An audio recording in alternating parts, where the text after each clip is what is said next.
അധ്യായം 4. Catherine thrush cross ഗ്രേഞ്ചിലാണെന്നറിഞ്ഞ് അമ്മ അവിടെ എത്തി. ഹിൻലിയുടെ എതിർപ്പുള്ളതുകൊണ്ട് പെട്ടെന്ന് വീട്ടിലേക്ക് കൂട്ടിക്കൊണ്ടുവരാൻ പ്രയാസമാണ്. 3 ആഴ്ച അവിടെ കഴിഞ്ഞു. അമ്മ തന്നെയാണ് കാതറിനെ വീട്ടിലേക്ക് കൂട്ടിക്കൊണ്ടുവന്നത്. അതിനിടയിൽ കാതറിനും അവിടുത്തെ നായയും തമ്മിൽ വളരെ അടുപ്പത്തിലായി. അവളെ യാത്ര അയക്കാൻ ദുഃഖത്തോടെയാണ് നായ നിന്നത്. വീട്ടിൽ കാതറിൻ എത്തിയതിൽ ഞാൻ വളരെയധികം സന്തോഷിച്ചു. കാതറിന് ഹെത്ക്ലിഫിനെ കാണണം. ഹിത്തിന് വീട്ടിലേക്ക് വരാനും കഴിയില്ല. അവളില്ലാത്ത വിഷമത്തിൽ ഹിത്ത് തീരെ വൃത്തിയില്ലാത്തവനായി. കുളിയോ നനവോ ഇല്ല. പണിയെടുക്കുമെന്നേയുള്ളൂ, വൃത്തിയിൽ നടക്കണമെന്ന വിചാരമേ ഇല്ല.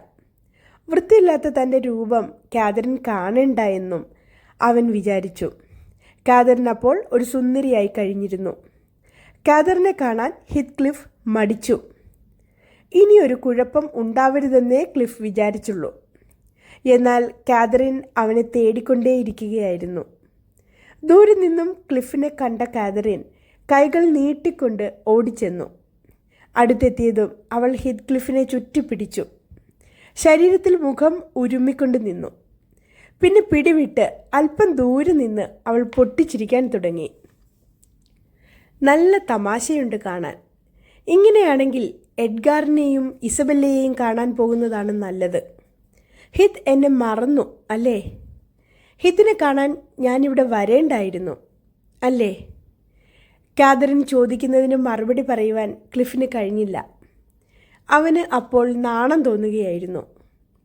ഈ രംഗം ഹിൻലി കാണാനിടയായി. രസമുള്ളൊരു തമാശയായിട്ടാണ് ഹിൻലിക്ക് തോന്നിയത്.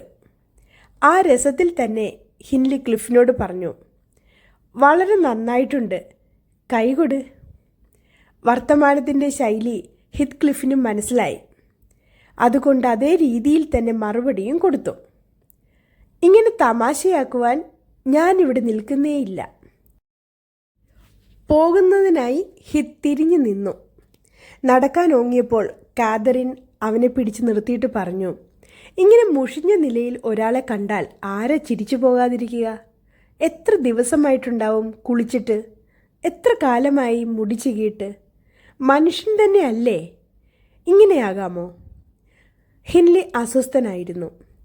കാതറിന് സഹതാപം തോന്നുന്നു എന്ന് ഹിൻലിക്ക് മനസ്സിലായി.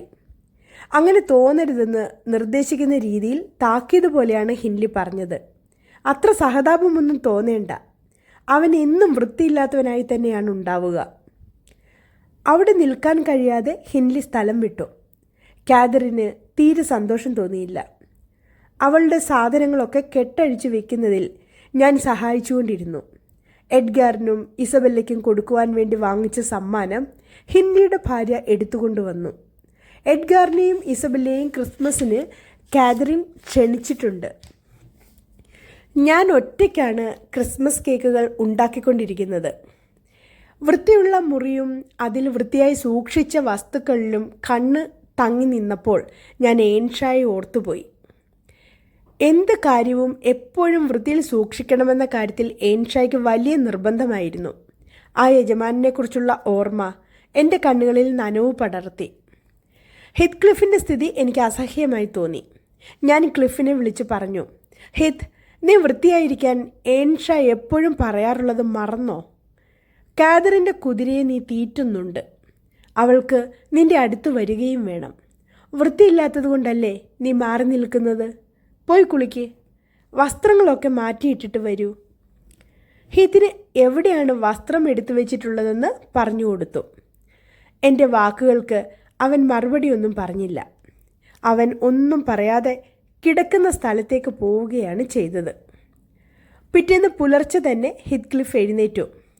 അവൻ എങ്ങോട്ടാണ് പോയത് എന്ന് ആരും കണ്ടില്ല. ഹിത്ത് തിരിച്ചു വരുമ്പോഴാകട്ടെ എല്ലാവരും പള്ളിയിൽ പോയിരിക്കുകയായിരുന്നു. ഞാൻ മാത്രമേ അവിടെ ഉണ്ടായിരുന്നുള്ളൂ. മടിച്ചാണ് ഹിത്ക്ലിഫ് എൻ്റെ അടുത്തേക്ക് വന്നത്. ഞാൻ അവനെ സാകൂതം നോക്കി. ഒന്നും ചോദിച്ചില്ല. എന്തെങ്കിലും പറയാനുണ്ടെങ്കിൽ അവൻ പറയട്ടെ എന്ന രീതിയിൽ നിന്നു. കുറച്ച് സമയം അവന് പറയാൻ മടിയായിരിക്കണം. അവൻ എന്നെയും നോക്കി നിന്നു. പിന്നെ സാവധാനം പറഞ്ഞു, എല്ലൻ ഡീൻ, എനിക്ക് വൃത്തിയായിരിക്കണം. ഞാൻ കുളിച്ചിട്ടാണ് വരുന്നത്. നല്ല കുപ്പായം കിട്ടിയെങ്കിൽ. അവൻ പിന്നെയും പറയാനുള്ളതുപോലെ എന്നെ നോക്കിക്കൊണ്ട് നിന്നു. ചോദിക്കാതെ തന്നെ പറയട്ടെ എന്ന് ഞാനും തീരുമാനിച്ചു. കുറച്ച് സമയത്തിന് ശേഷം അവൻ തുടർന്നു. എഡ്ഗാർ ലിൻഡനെ പോലെ നീല കണ്ണുകളും മനോഹരമുള്ള മുടിയും വേണമെന്ന് എനിക്ക് ആശയുണ്ട്. എന്നെ കാണാൻ കൊള്ളാവുന്ന വിധത്തിലാക്കി തരുമോ നിങ്ങൾ? ഹിതിൻ്റെ മനം മാറിയതിൽ ഞാൻ സന്തോഷിച്ചു. അവനെ സന്തോഷിപ്പിക്കാൻ വേണ്ടി ഞാൻ പറഞ്ഞു, എഡ്ഗാറിനെ പോലെയല്ല, എങ്കിലും നീ കാണാൻ നല്ലത് തന്നെയാണ്. ഒരു കാര്യമേ ഉള്ളൂ, എപ്പോഴും വൃത്തിയായിരിക്കാൻ മനസ്സ് വെക്കണം. പുറത്ത് വണ്ടിയുടെ ഒച്ച കേട്ടു. വീടിനു മുന്നിൽ വണ്ടി നിർത്തുകയും ചെയ്തു. ആരോ വീട്ടിലേക്ക് വരുന്നതാവും. ഞാൻ വേഗം വാതിലിലേക്ക് ചെന്നു. കാതറിനാണ് വരുന്നത്. ഇരു കൈകളിലുമായി എഡ്ഗാറെയും എസബെല്ലയെയും പിടിച്ചുകൊണ്ടാണ് അവൾ നടന്നു വരുന്നത്. ഹീത്ത്, ചെല്ലു, പോയി അവരെ സ്വീകരിക്കൂ. ഹീത്ത് ക്ലിഫിനെ ഞാൻ നിർബന്ധിച്ചു. അവൻ എതിർപ്പൊന്നുമില്ല. എന്തോ ഒരു മടി മാത്രം. അവൻ മുന്നോട്ടേക്ക് ചെന്നു. അവർ അകത്ത് കടന്നു. ആ സമയത്താണ് ഹിൻലി വന്നത്. അയാൾക്ക് ദേഷ്യം മൂത്തു. നിന്നോട് അകത്തേക്ക് കയറരുതെന്ന് പറഞ്ഞതല്ലേ? പോ പുറത്ത്. പുറത്തു നിന്നാൽ മതി. പുറത്തു നിൽക്കാൻ പറഞ്ഞതിന് ആഹാരമൊന്നും കട്ടതിന്ന് കളയരുത്. ഹിൻലിയുടെ വർത്തമാനം എഡ്ഗാറിന് ഇഷ്ടമായി. ഹിത്ക്ലിഫ് കള്ളൻ തന്നെയാണെന്ന് എഡ്ഗാർ വിശ്വസിച്ചിരുന്നത്. അത് അവനും പറഞ്ഞു. ഹിത്ക്ലിഫിന് സഹിക്കാൻ സാധിച്ചില്ല. ആ പെരുമാറ്റത്തിനനുസരിച്ച് നിൽക്കാൻ അവന് കഴിയില്ലായിരുന്നു. അവിടെ നിന്നാൽ പിടിച്ചു പുറത്താക്കുമെന്ന് അവനറിയാം. അതുകൊണ്ട് വേഗം പുറത്തുപോയി. പക്ഷേ ഹിത് ദൂരേക്കൊന്നും പോയില്ല. പുറത്ത് കാത്തുനിന്നു. മേശമേൽ വിഭവങ്ങൾ ഒരുക്കി കഴിഞ്ഞു. എല്ലാവരും ഭക്ഷണം കഴിക്കാനായിട്ട് ഇരുന്നു. അവർ ഭക്ഷണത്തിലാണ് ശ്രദ്ധിച്ചുകൊണ്ടിരുന്നത്. ശരം കണക്കെ ഹിത്ക്ലിഫ് ഓടിയെത്തി. പാത്രത്തിൽ നിന്നും ഐസ്ക്രീം വാരിയെടുത്ത് എഡ്ഗാറിൻ്റെ മുഖത്തെറിഞ്ഞു. പെട്ടെന്നുണ്ടായ സംഭവത്തിൽ എല്ലാവരും സ്തംഭിച്ചുപോയി. ഹിത് ഒന്നും സംഭവിക്കാത്തതുപോലെ അവിടെ തന്നെ നിൽക്കുകയായിരുന്നു. പെട്ടെന്ന് തന്നെ ഹിൻലി സ്വബോധം വീണ്ടെടുത്തു. ഹിത്തിനെ പിടിച്ചു വലിച്ച് പുറത്തു കൊണ്ടുപോയി നിർത്തി. അവൻ എന്തായാലും ശിക്ഷ കിട്ടുമെന്ന് ഉറപ്പാണ്. ഞാൻ ഒരു തുണി എടുത്തു വന്ന് എഡ്ഗാറിൻ്റെ മുഖവും കഴുത്തുമെല്ലാം തുടച്ചു കൊടുത്തു. ഇസബെല്ല കരയുകയാണ്. ഉടനെ പോകണമെന്ന് പറഞ്ഞുകൊണ്ടിരിക്കുന്നുമുണ്ട്. കാതറിൻ അപമാനിതയായിരിക്കുകയാണ്. എങ്കിലും ഒന്നും മിണ്ടാതെ നിൽക്കുകയാണ് അവൾ. എഡ്ഗാറും കരയാൻ തുടങ്ങി. കാതറിൻ എഡ്ഗാറിൻ്റെ അടുത്ത് ചെന്ന് പറഞ്ഞു, ഹിത്ക്ലിഫിനോട് എഡ്ഗാർ അങ്ങനെ പറയരുതായിരുന്നു. എന്തായാലും ക്ലിഫിന് അടി കൊള്ളുന്നത് കാണാൻ എനിക്കിഷ്ടമില്ല. നീ കരയാതിരിക്കെ. ഇങ്ങനെയൊക്കെ സംഭവിക്കുമെന്ന് ഞാൻ വിചാരിച്ചിരുന്നില്ല. ഇസബെല്ലയുടെ കരച്ചിൽ ഉച്ചത്തിലായി. കാതറിൻ്റെ ക്ഷമ നശിച്ചു. അവൾ ഇസബെല്ലയെ ശാസിച്ചു. മിണ്ടാതിരിക്കു കുട്ടി. നിന്നെ ആരെങ്കിലും ഉപദ്രവിച്ചോ? വെറുതെ എന്തിനാ കരയുന്നേ? അതും കേട്ടുകൊണ്ടാണ് ഹിൻലി അകത്തേക്ക് വന്നത്. അയാളുടെ മുഖം ആകെ ചുവന്നിരുന്നു. ദേഷ്യം കൊണ്ട് ശ്വാസം മുട്ടുന്നത് പോലെയുണ്ട്. എല്ലാവരും മേശയ്ക്ക് ചുറ്റുമായി വീണ്ടും ഇരുന്നു. കാതറിന് തീരെ സന്തോഷം തോന്നിയില്ല. അവൾ കണ്ണുനീർ മറയ്ക്കാൻ ശ്രമിച്ചെങ്കിലും വിഫലമായി. അന്ന് മുഴുവൻ അവൾ അസന്തുഷ്ടയായി തന്നെ കഴിഞ്ഞു. വൈകുന്നേരം എല്ലാവരും കൂടി നൃത്തം ചെയ്യാനുള്ള ഒരുക്കത്തിലായി. ഹിത്ക്ലിഫ് ഇല്ലാതെ ആ പരിപാടിയിൽ സന്തോഷത്തോടെ പങ്കെടുക്കുവാൻ കാതറിന് കഴിയില്ല. ഒടുവിൽ അവൾ ഹിൻലിയോട് അപേക്ഷിച്ചു, ഹിത്ക്ലിഫിനെ കൂടി കൂട്ടിക്കോട്ടെ. വേണ്ട, അവനെ അകത്തേക്ക് കയറ്റാൻ പാടില്ല.